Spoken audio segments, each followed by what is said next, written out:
Hello, I'm Ina Shravinsky and this is Military Mind. Armed conflicts, defense and security, land, sea and air. We've got you covered. And let's begin with the latest battlefield update. Overnight, Ukrainian air defense shot down 38 drones launched by Russian forces, according to the country's authorities. Another 22 Russian drones were lost over Ukrainian soil and in Ukrainian airspace.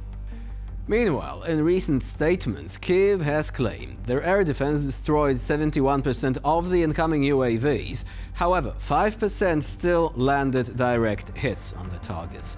In total, Russia has launched 4,300 Shahed-type attack drones and other drones against Ukraine over the past 3 months, according to Ukrainian officials.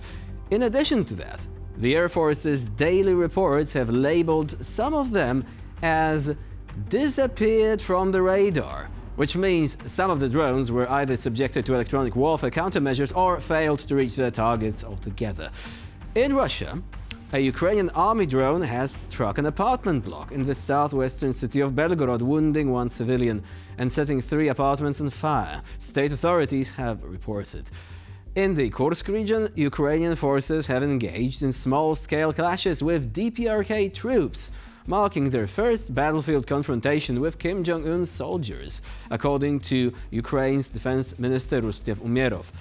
Volodymyr Zelensky, the president of Ukraine, has added that, and I quote, "The first battles with North Korean soldiers open a new page of instability in the world," as the war in Ukraine inches closer to its 1,000-day mark. On the Eastern Front, Russian forces have launched unsuccessful assaults in the Vovchansk and Khlyeboke sectors, where Ukrainian troops reportedly pushed Moscow's units back to the border, according to Ukrainian military sources. Further south, near Chasiv Yar, in the Donetsk region, Russian troops are reportedly preparing for active combat operations, with signs of escalating engagement.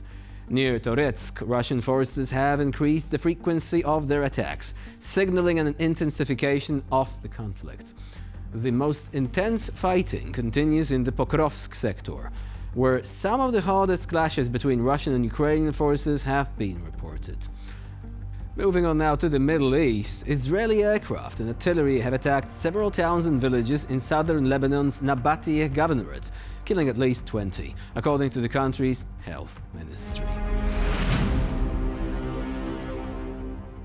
Now, we open today's episode with footage of a Brazilian volunteer fighting with Ukraine's 2nd International Legion, advancing alongside his brothers-in-arms through the rubble of a destroyed industrial building.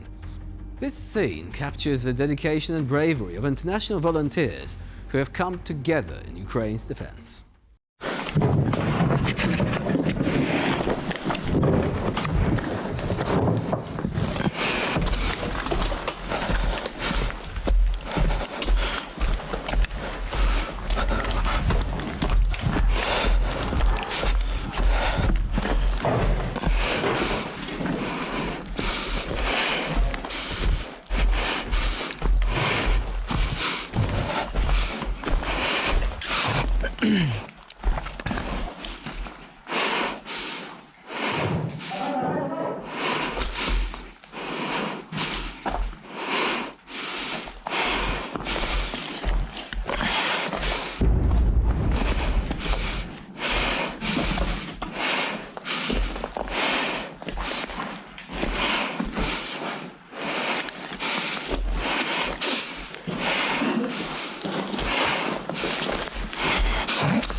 Bem tranquilo. Não, que agora o campo com os transferidos, 6 limpados aqui. Agora a caça vai tranquilo. Vamos de 2 em 2. De aqui para outro 5. E fica coberto. Tiramos de 2. Also, remember there is an important distinction between international volunteers, who are just that, volunteers. They come to Ukraine to fight for its freedom, and the guys being sent by, for example, North Korea, who basically have little to say other than, well, they have to fight for Putin's fellow dictator. Major difference there. Anyway, moving on to the next clip, in which a combat engineer using the call sign Ottoman discusses his experience on the front lines. Now, what he does is share insights into the demanding work of demining and remote mining, explaining the challenges and the critical role combat engineers and EOD techs play in supporting ground ops. His words are a testament to the grit and resilience required in this highly specialized field. Це був глибокий сіряк, приблизно десь метрів 400 від нашого переднього краю. Я взяв з собою напарника, ми пішли, прикриття залишили трішки ззаду, вийшли вперед, вкопали міни. І тут я розумію, що йдуть прильоти міномета. Вони спочатку були десь подалі від нас, метрів 200. Я трішки піднапрягся і думаю, треба, напевно, відсовуватись. Говорю, хлопці, збираємося, відходимо, і міномет почав все ближче і ближче і ближче. І в фіналі цього ми просто біжимо по бетонній дорозі, відкритка, дрони літають і всюди приземляється міномет. І як в фільмах американських бігаєш і ззаду тебе вибухи. І ми просто біжимо, бо розуміємо, що якщо ми десь застинемо на секунду, напевно, це буде вже фінал. І ось ми добігли до окопів, до нашого переднього краю, запригнули туди і з таким задоволенням ми засмалили цигарку і думали, що на цьому все. Вже з таким піднятим настроєм виконали роботу, закрили нашу піхоту. Тобто ми на 100% були задоволені собою і нашим завданням. Повернулись назад на відтяжку, і тут мені приходить ще одне завдання.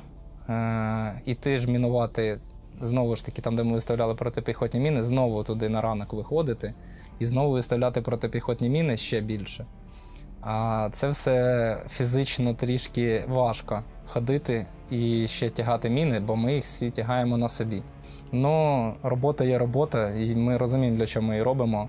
Ми трішки відпочивши, зібравши волю в кулак, взявши міни, пішли на ранок знову виконати це завдання.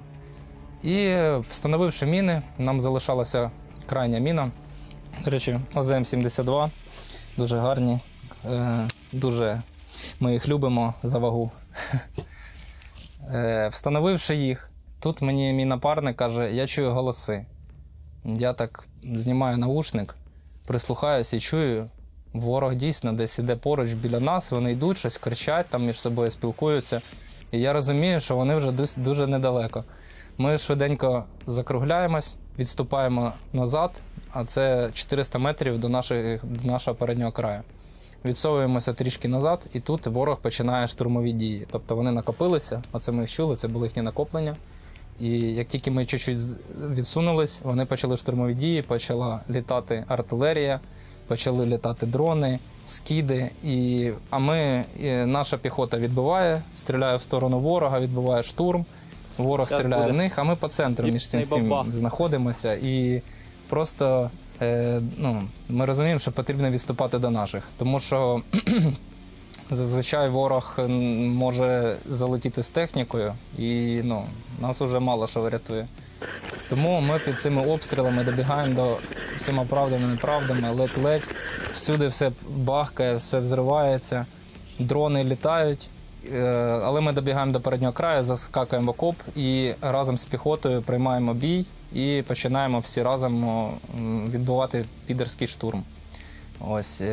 І саме мені більше в цьому всьому сподобалося, тому що піхотинців не дуже багато було на тих позиціях, а нас було 4 чоловіка. І вони, коли побачили, що до них приєдналося ще 4 чоловіка, у них зразу така посмішка на 32, вони такі щасливі, що вони тут не самі, і ми всі разом вдало відбили підерський штурм, і на цьому вони чомусь більше не захотіли штурмувати нас. And so this episode of Military Mind comes to a close. Next deployment at the same time tomorrow. And in the meantime, please stay with us here on TVP World.